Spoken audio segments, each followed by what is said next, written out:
The Subcommittee on the Interior will come to order. Without objection, the chair is authorized to declare a recess at any time. Good afternoon. Thanks for your patience with our voting schedule today, which always seems to crop up when we have a hearing scheduled. Today we're going to be examining the future of Recreation.gov. Now, launched under President George W. Bush, the Recreation web portal was created to make it easier for citizens and agencies to access recreational services, whether under the National Park Service, U.S. Army Corps of Engineers, or one of nearly a dozen other federal agencies. Today, Recreation.gov serves as the booking portal for reservations at 60,000 facilities and activities on federal lands, including national parks and forests, wildlife refuges, waterways, and recreation areas. This portal is a key hub for park visitors and concessionaires. For the past 10 years, Recreation.gov has maintained exclusive control over real-time reservation data.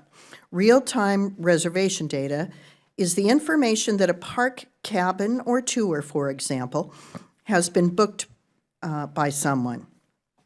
This information is important when there are multiple booking sites so that no one facility or activity is booked by two different people.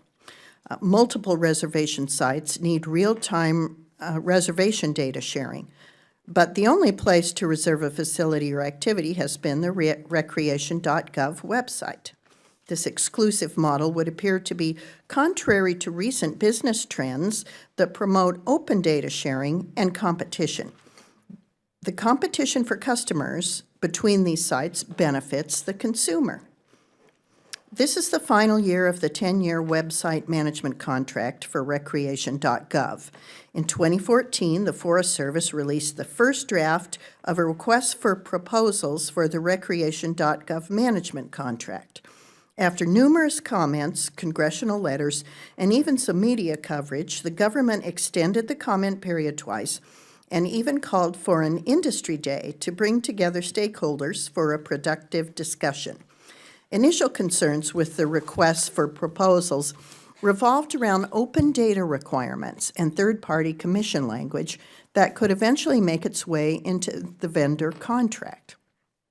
Though President Obama's administration has placed a priority on open data, some felt the language in the early drafts of the RFP were not strong enough to encourage the open sharing of data that could promote a healthy competition among reservation sites.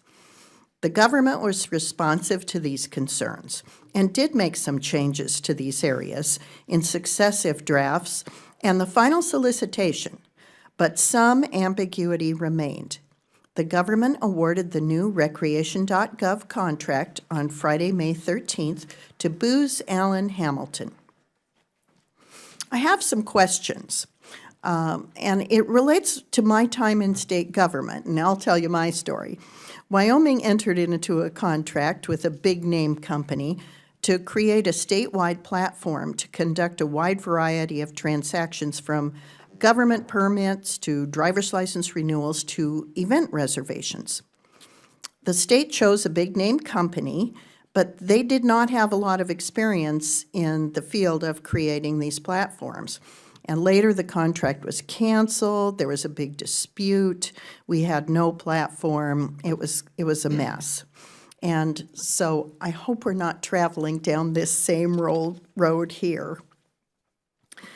Today we hope to examine the future of Recreation.gov. In the context of the new vendor contract just awarded, we anticipate an open discussion about some of the challenges the website has faced over the past 10 years and how the government plans on addressing these issues moving forward. We also plan to explore some of the ways the Forest Service and Park Service will use this updated site to get more visitors to our federal lands. With that, I would like to thank the witnesses in advance for their testimony. I now recognize Mrs. Lawrence, Ranking Member of the Subcommittee on the Interior, for her opening statement.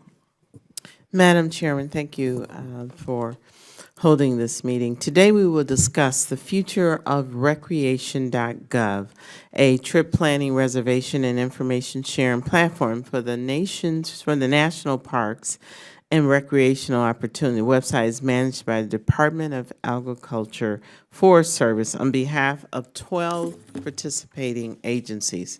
Today's discussion will not be possible to have without acknowledging the information technology initiatives and goals of the current administration.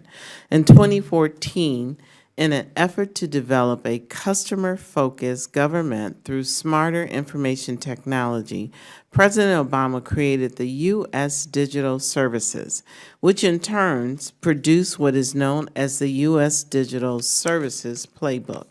This document, included as an attachment to the newly awarded Recreation.gov contract, is comprised of 13 key strategies or plays drawn from successful practices in the public and private sectors that would help government build effective online services. All of the administration plays are part of the new Recreation.gov contract and are intended to promote an understanding of what people need, using data to drive business decisions, and to ensure that the technologies powering the website are using modern, secure technologies. Chief among those plays is the concept of making sure Recreation.gov sources of data follows the goal of making the data widely available to the public and private industry. Even beyond the digital services playbook, the administration has a guiding principle that government agencies must make more government-generated data open to the public and to private industry. According to the administration, providing easy access to government data delivers more efficient and effective services to the public and contributes to the economic growth by fueling entrepreneurship and innovation. There are numerous examples of private companies that now use open government data in the products and services they provide, including websites like AccuWeather, Foursquare, and Zillow. As the U.S. Forest Services prepare for the future of Recreation.gov, it is clear that the agency recognizes the benefits that the administration's digital services playbook and open data policies could bring to the nation's centralized information source for recreational opportunities on federal lands. I remain hopeful that the next contractor will embrace these principles and the future of Recreation.gov and will offer opportunities for all stakeholders. I look forward to hearing from my witnesses, and I yield back the balance of my time. I thank the ranking member. I will hold the record open for 5 legislative days for any member who would like to submit a written statement. We'll now recognize our panel of witnesses.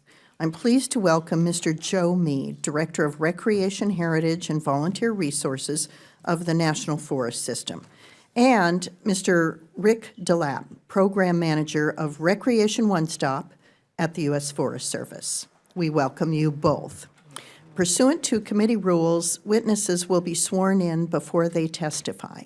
Now, I understand, Mr. Mead, that you will be providing testimony and Mr. DeLapp responding to questions. Yes. Am I correct? Very good. If you would please rise and raise your right hand. Do you solemnly swear or affirm that the testimony you are about to give will be the truth, the whole truth, and nothing but the truth? I do. I do. Thank you. Please be seated. Let the record reflect that the witnesses answered in the affirmative. Now, in order to allow time for discussion, please limit your oral testimony to 5 minutes, and your entire statement will be made part of the record. Mr. Mead, welcome. You are recognized for 5 minutes. Thank you. Chairman Lemus, Ranking Member Lawrence and members of the committee. It truly is an honor to be able to be here today to be able to highlight for you our Recreation.gov, Recreation One-Stop programs. And also, I want to personally thank you for your context that you have set in your opening remarks this morning or this afternoon as well. I'm Joe Mead. As you noted, I'm the Director for Recreation, Heritage, and Volunteer Resources with the U.S. Forest Service and help to oversee the contractual process for a number of agencies with our Recreation.gov contract that's now underway. As was noted, joining me shortly also will be Rick DeLapp, our Program Manager for Recreation One Stop, as we move into our question and answer dialogue. As you know, our nation's federal lands and waters holds a rich legacy for our nation, a rich heritage. From our iconic national parks that enculturate and curate our nation's history, our culture, and our most precious landscapes, to our system of wildlife refuges that ensure that migratory waterfowl have the ability to stretch across the continent and conserve their habitat, to the landscape conservation units of the Bureau of Land Management to help steward these special places, to our nation's waterways under the stewardship of the Army Corps of Engineers, which, by the way, is our largest provider of outdoor recreation in the nation, and, of course, the multiple use and community benefits of our stunning nation's national forests, a rich legacy that we have.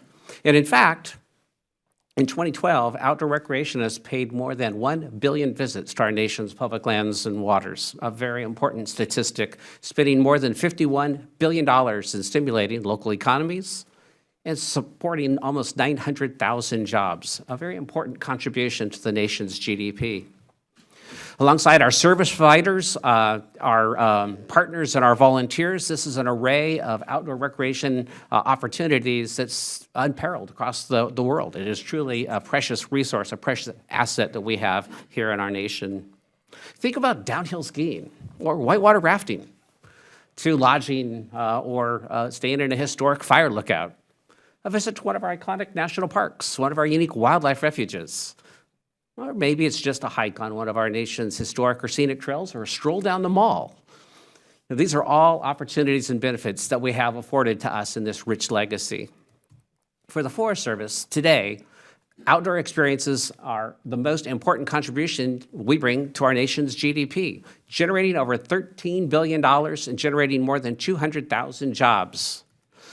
Today, that's actually triple that of some of our traditional multiple uses as an agency. So we're an agency in transformation as we lean into and value how it is that our citizens connect with us for those outdoor experiences that they look to connect through as they enjoy their nation's national forests.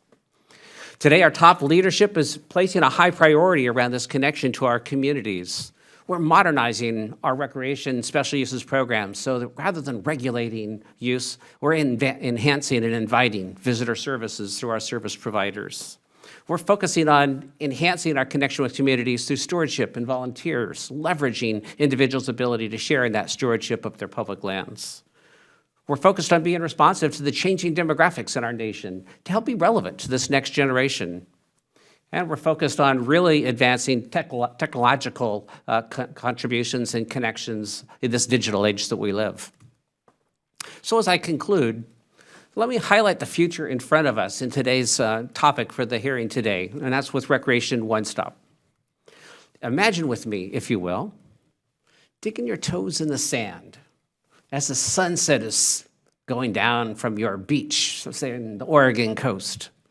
Now imagine while you're enjoying this incredible moment in time, this experience, you're able to pick up your smart device and be able to check on your Recreation.gov account, upload your favorite pictures of the day, those fun family shots that you were able to take. Rate your experience at the campground. Was it a good day? What was it like? Or maybe even make that reservation for the next recreation event or activity that you want to go do. This is truly a new era for Recreation.gov, and that's really where today we're positioning this technology to continue to serve a great asset to the customers and citizens we serve.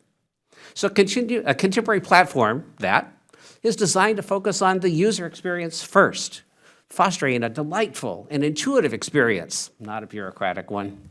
Designed to be agile, working closely with our developers to be sure that it's designed to be responsive in the moment in time, and fostering a dynamic platform that continues to change into the future as we see changes in technology, service, and interest.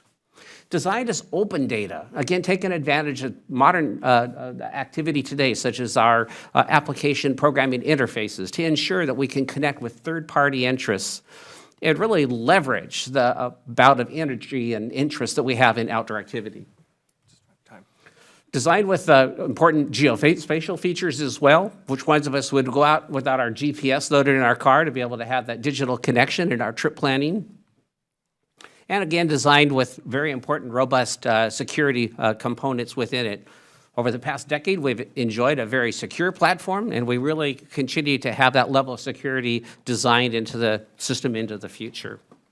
So with that, I'd like to, again, welcome Rick DeLapp, our program manager, to assist me in answering any questions that you may have as it's appropriate. Thank you. I thank the gentleman for his testimony, and we will now begin questions. And Ms. Lawrence, who is the ranking member of this committee, has another commitment, and so I am going to recognize her first for 5 minutes. And Ms. Lawrence, please direct your questions to Mr. DeLapp.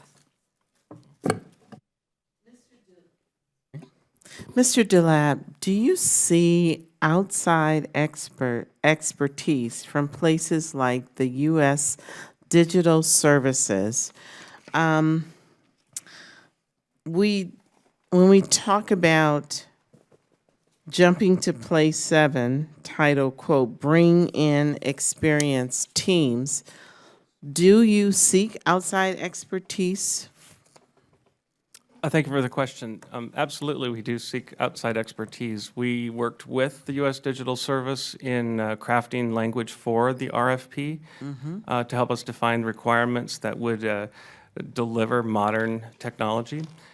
We also, it ties in with Play 1 as well, that we seek out end user guidance so that we're building a system that meets not only our needs, but first and foremost meets the needs of the public and the visitors that are using it. The new Recreation.gov contract states, and I quote, whenever applicable, the contractor shall embrace the principles and practices defined in the U.S. Digital Services Playbook. And it continues with all 13 priorities of the U.S. Digital Services Playbooks applied to this program. Several principles directly reflect areas of specific emphasis on the R1S support services procurement. So my question to you is, Play 1 is titled, quote, understand what people need. So, Mr. DeLapp, when the contract was being developed, did you seek public and private industry input to understand the needs? Yes, absolutely we did. When we began thinking about creating an RFP for a follow-on contract, we started thinking about it back in 2011. And we began with 10 different touch points with the public, including industry days and private sessions with various vendors, and responding to their inquiries. So for 3 years, we worked with the public to identify what they were looking for, and also work with the vending community to look for new technologies and new approaches to help deliver that new experience. Is this the first Forest Services contract to incorporate the principles from the Digital Service Playbook? To the best of my knowledge, yes, it is. Okay. Well, thank you. I did imagine myself being in a national park and dipping my toes in the water. That was a good place to go today. I just want you to know that the technology piece is critical as we want to bring more people into our national parks and to our amazing reserves in this country and wildlife. And so having, incorporating this, and as we continue to ensure all the principles of good procurement and contracting. This is absolutely going in the right direction. I thank you. Thank you. The gentlelady yields back, and I yield back. I thank you very much for your remarks. I now recognize myself for as much time as I wish to consume. How's that? Thank you, gentlemen, for being here. As I mentioned in my opening statement, when I was in state government, we had tried to design a highly tailored product to provide customer service to all kinds of Wyoming users, to save them from standing in lines in public when it would be just as easy for them to do things at home and on their time schedule.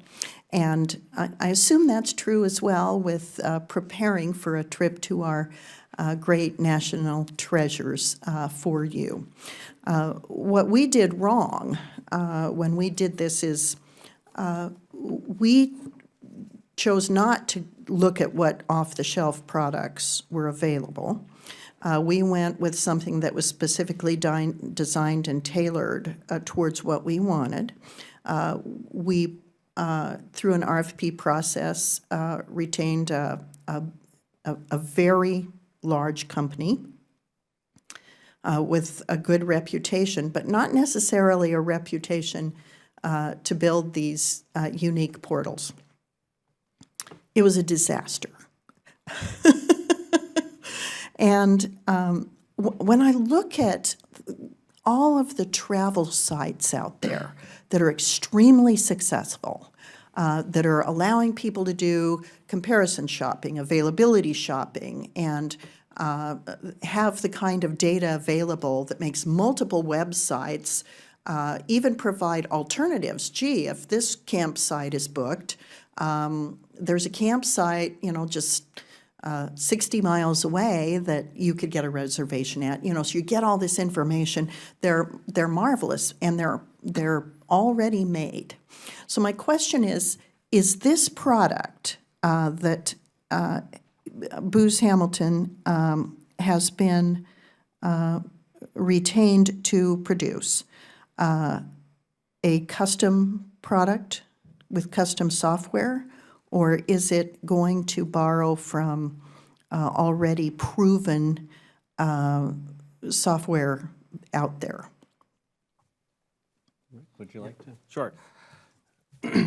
So in our request for proposals, well, let's step back.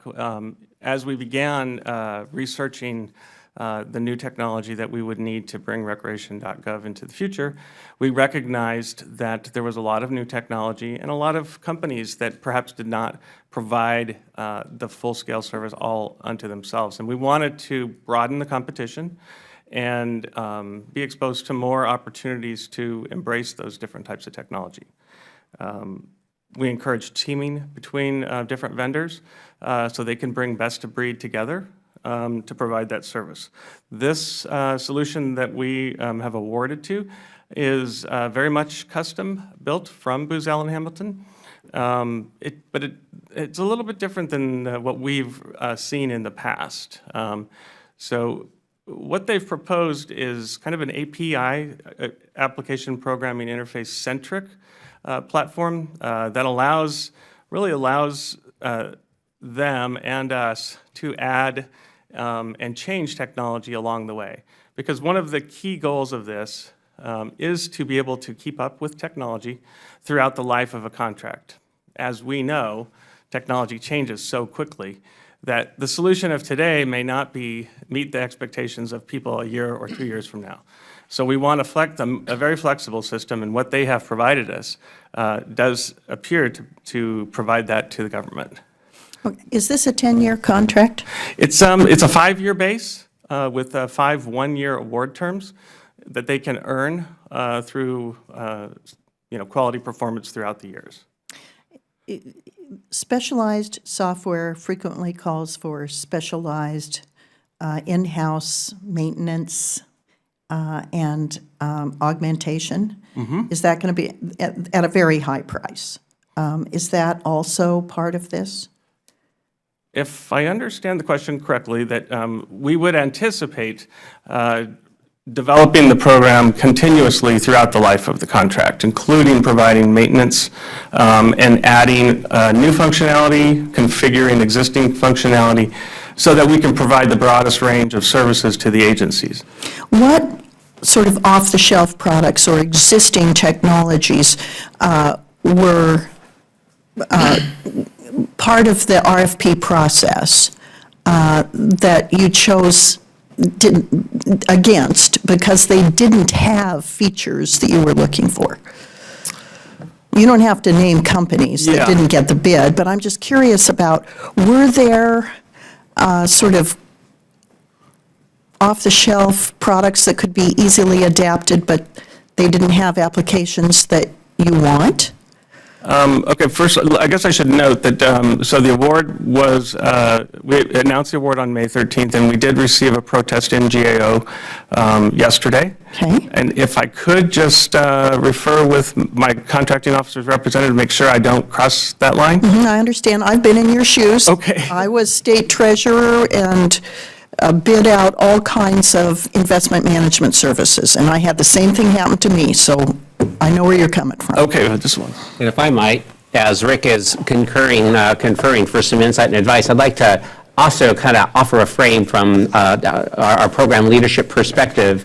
As I tried to note in some of my opening remarks, and as you'll see in our written testimony, we've been able to very much rely on innovation and insight in technology and applications. So a very active expectation of open data so that we're not in a closed environment. This is open data. It's not going to be proprietary. It's open data that ensures that a variety of third parties can engage with the platform through the application programming interfaces. It'll be an agile development process, so it's required of the contractor so that we're ensuring that we're keeping pace with modern technology and changing interests by our recreationists. The bundle of that ensures that we're requiring of the service provider at the price bid to really step up and provide the extensive set of contemporary items outlined in the request for proposal that they have submitted their proposal towards. Mr. Delap, further comment? Well, yeah, it's would be improper for me right now to discuss any specific types of software or that were proposed in the proprietary nature in the RFP. Okay.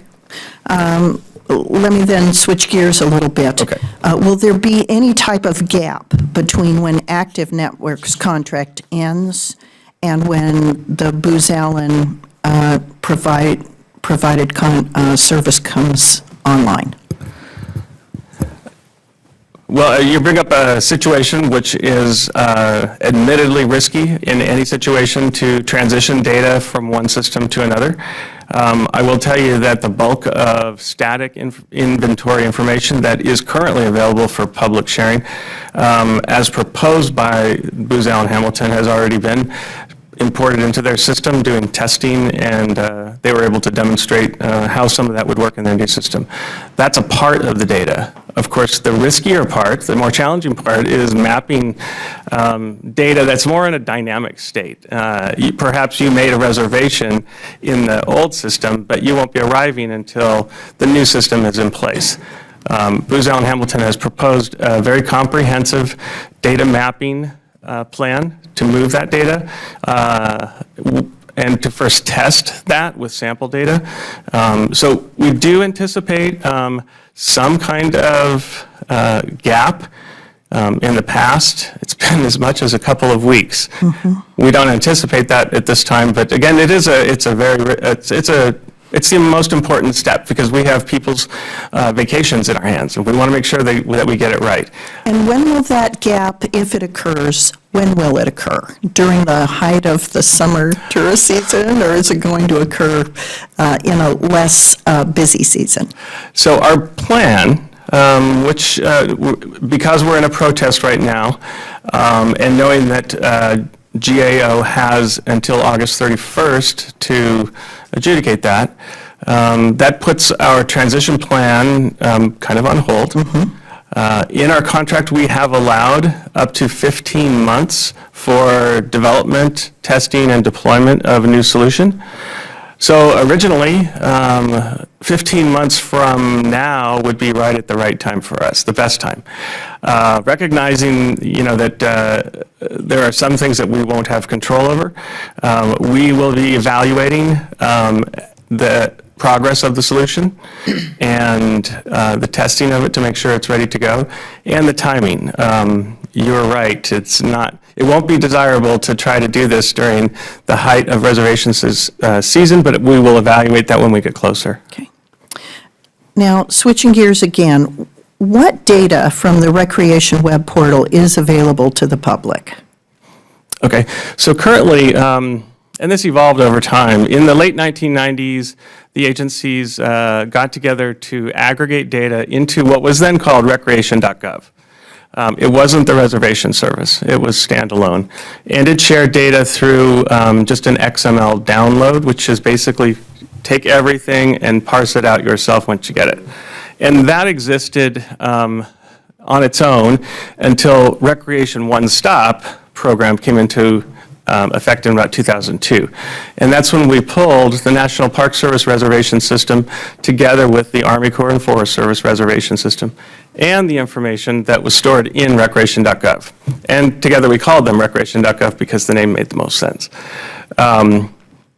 Again, that data remained available for open data sharing through an XML download until 2014 when we launched an API on that to provide a more modern approach to data sharing and different machine-readable languages that independent innovators and developers use nowadays to pull that data and create tools, apps, games, you name it.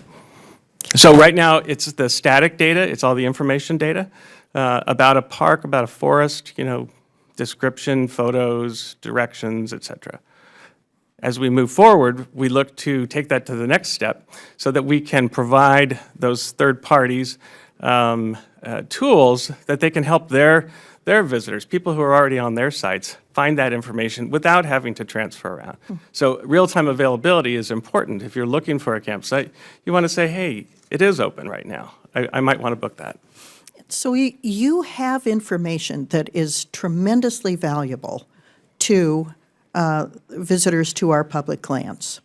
It is also valuable to gateway communities to those public lands. It's also valuable to people who are helping book the remainder of a travel experience to and from the public land experience.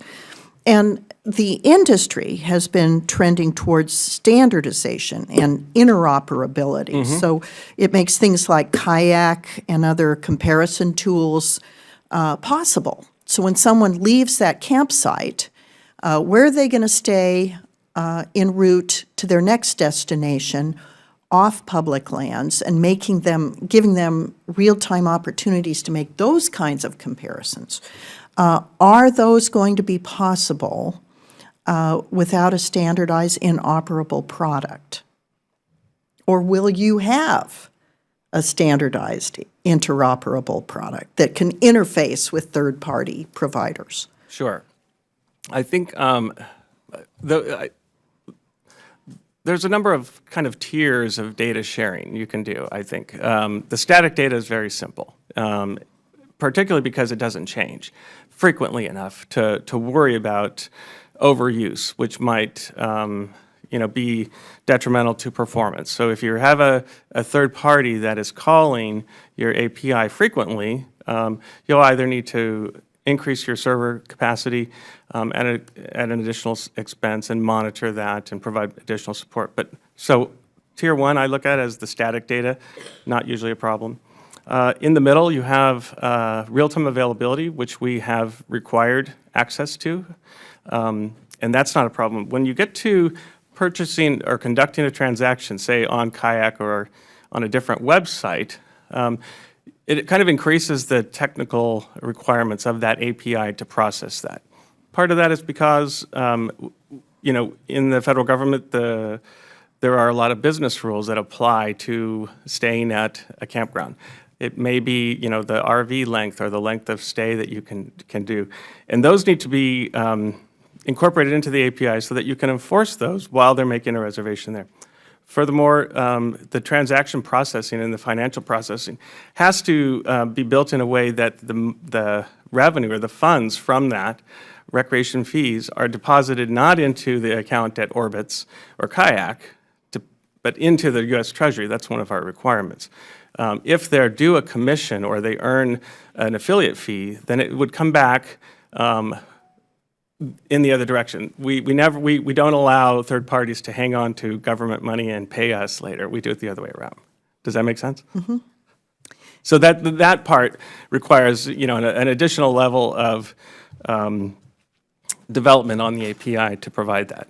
And that's very possible, but as we do that, then we look for ways of managing that and setting up agreements with those parties so that everyone is on the same page. Is the decision not to allow third parties to hold that money statutory, or is that just a rule, an in-house rule? To the best of my knowledge, it is a Treasury requirement. I'm not sure if it's statutory but we could get back to you with an answer to that. Okay.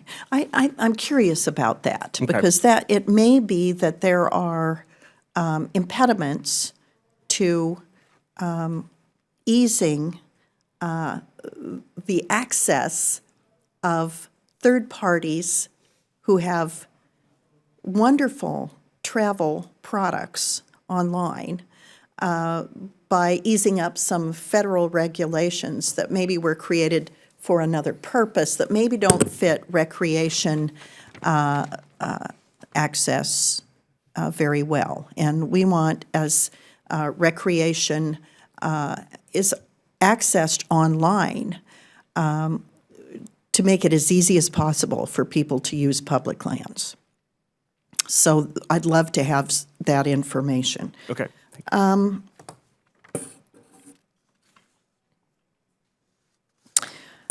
The comment period initially, after the initial draft of the RFP was released in October of 2014, the comment period was extended a couple times before the solicitation was put out in the summer of 2014.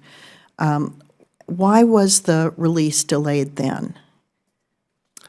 In October 2014, we had released a draft final, which caught the attention of the folks that I will call the open data community, third-party entrepreneurs, and they recognized that the language that was in there, they recognized two things. The language in there did not totally support where they thought we should be going. The second thing is that it's a performance-based contract, and one thing we try to avoid is prescribing specific solutions. We would prefer to have industry give us the approach, we give the outcomes, and they find the way to get there. And very specifically, what they wanted us to require was an API. And we were in that, I don't know, my contract dilemma there was, do I prescribe this knowing that this is the solution, or do we continue with our outcome-based requirements so that if APIs change in the next 10 years to something else, we haven't locked ourselves in. Yeah. So that was the hard part to come up with that. And it didn't satisfy everybody, but we, basically APIs are the solution, and that is the outcome that we got. To continue then, so because of that, we hosted an industry day in Golden, Colorado to hear directly from the third party or the open data community and the vending community and let them discuss amongst themselves in a public forum, the pros and cons to this. Subsequent to that, we did extend it a couple of weeks to allow for more comments to come in and released a final draft early the next year.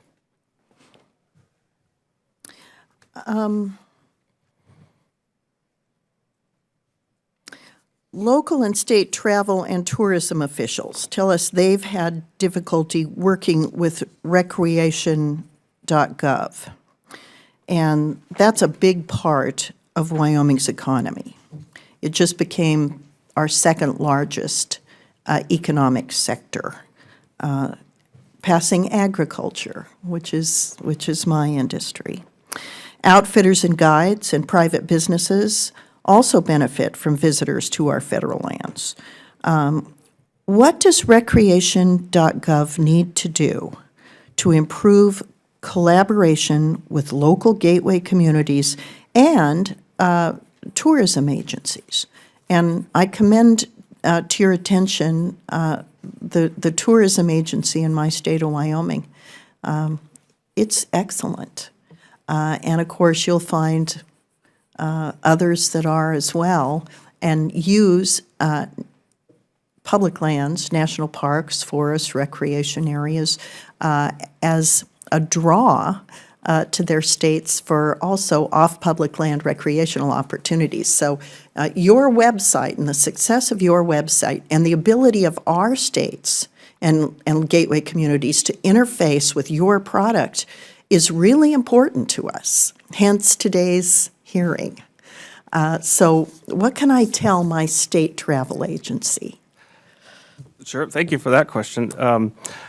I have actually worked with your state agency in the past a few times to share videos. Your state tourism office has a wealth of some good videos that I was able to use a few years ago for Recreation.gov. I was not aware that they were experiencing a challenge coordinating with us. However, what I think we're looking for going forward here is how can we ensure that Recreation.gov is able to connect with those state tourism agencies and share valuable information to support the recreation economies of the states.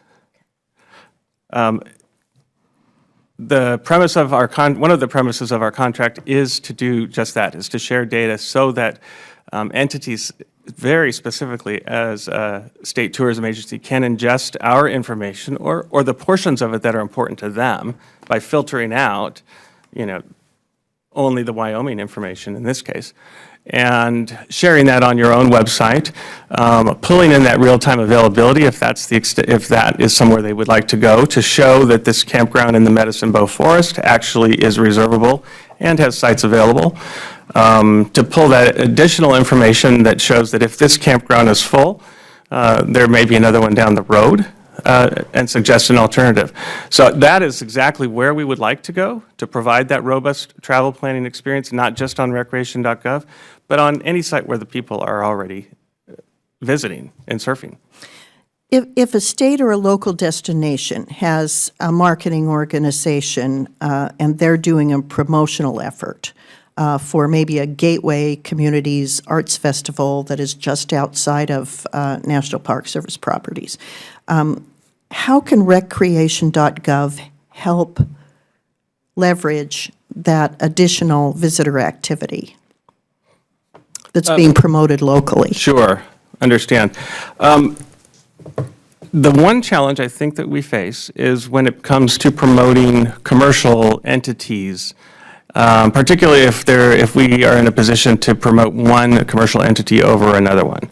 What you're describing does not sound like that. It sounds more like a community or a municipal event. And really the challenge we have is just leveraging resources and making the connections to ensure that we have the content and it's and it works for the local community and on Recreation.gov. And so will they have links or ways to plug in to your product so people can have access to their product? Let's say it's a local arts festival in Jackson, Wyoming. Sure. So currently what we've done, which is somewhat limited, but if you go on Recreation.gov and you're looking up a permit for Grand Teton National Park, on that page you should be able to find direct links to the Wyoming State Tourism Office, Wyoming State DOT for road information, and et cetera. And so in a similar fashion, and probably in a much more elegant fashion in the future, we would love to be able to provide that to the level that is pertinent to that location. And I think what you're suggesting sounds perfectly fine and actually a valuable tool to the customer. And I don't want to imply that my state is the state that had expressed some concern about interfacing, but apparently within the staff here at the committee, there have been some expressions of improvements that could be made. And if we might be able to match those people up with you. Sure. I like to give, before I finish a hearing, I like to give our witnesses the opportunity to actually make closing statements, to say anything that you wish you would have been asked that you didn't get to tell us, or to offer any closing comments before I close the hearing. Mr. Mead, you are recognized if you have any closing comments for today. Thank you, Chairman. I very much would like to be able to do that. I'd just like to underscore some of your observations, and that is how important our outdoor experiences are to the fabric of our nation's economy. As you're seeing there in Wyoming, as we see across the nation, how and in what way our citizens can engage in healthful outdoor activities and how that can drive economy, satisfaction, and many other values, many other benefits in society. Our goal and interest in a very open data environment is to use the best of modern technology, to dig your toes in the sand, to do your trip planning, to be the millennial that can do what you want to do on that smart device in your pocket, or to not. If you just want to get on a pack trip and enjoy a good old-fashioned, pack trip up into the high mountains of the backcountry. So what we're looking for here is a dynamic platform, again, that will be designed in a very agile approach, working back and forth and enhancing it over time. We're looking to engage users so that they actively are shaping what the tool will be like. And part of that user community is the very tourism folks you've highlighted. We want to infuse that energy and find pathways for these tools to be as maximally beneficial to our tourism, domestic organizations, and interests to a local scale. As Rick noted, we need to be careful that we are ethical about that, and that is a driving motive for us, and will not be, something that will be put at threat. But we can and do and will do much to help engage that community, state, and tourism kind of values as we move forward in the product. So, thank you. Thank you, Mr. Mead. Mr. DeLapp, you are recognized for any closing comments. Thank you very much for having me here today. Joe covered much of what I would like to say, so I will leave that at that. I would like to say that, Recreation.gov is probably one of the best programs in the government. We get to work with fun, and we love the people that work on our staff, our outdoors folks, are passionate about this job. We want to make it right, and the way we want to do that is we want to engage with the end users, the states, the local communities, to make sure that we're building a product that suits their needs, not ours. And I think we're on the right path to do that. The requirements in this contract, I think, provide us a lot of latitude and power, really, to harness a lot of energy from technology and from, enthusiastic parties out there that have been following this and really want to build a great product. So, again, thank you for your time. Well, I thank you both, gentlemen, for being here today and testifying. As we've heard many times in this committee and others, the decline in visitorship by people under the age of 15 to our public lands gives us all concern. This is a population of healthy, energetic people that should be out there enjoying the great outdoors.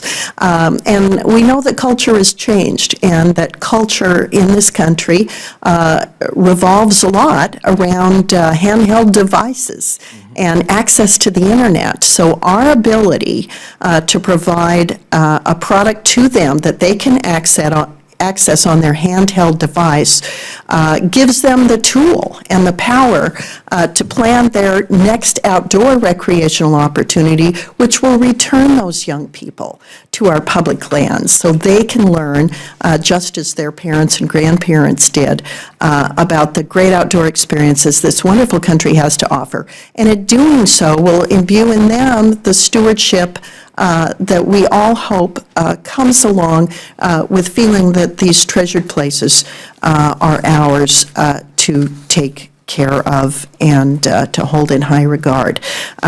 So the work you're doing is of tremendous consequence, and we hope to help you make that product, Recreation.gov,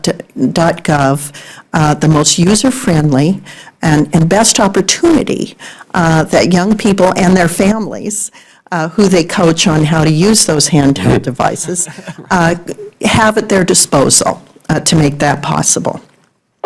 With that, I ask unanimous consent to enter into the record testimony that was submitted by the Outdoor Industry Association. And with my gratitude to you, Mr. DeLapp, and Mr. Mead, as well as to Skittles and to the others in our audience, this hearing is adjourned.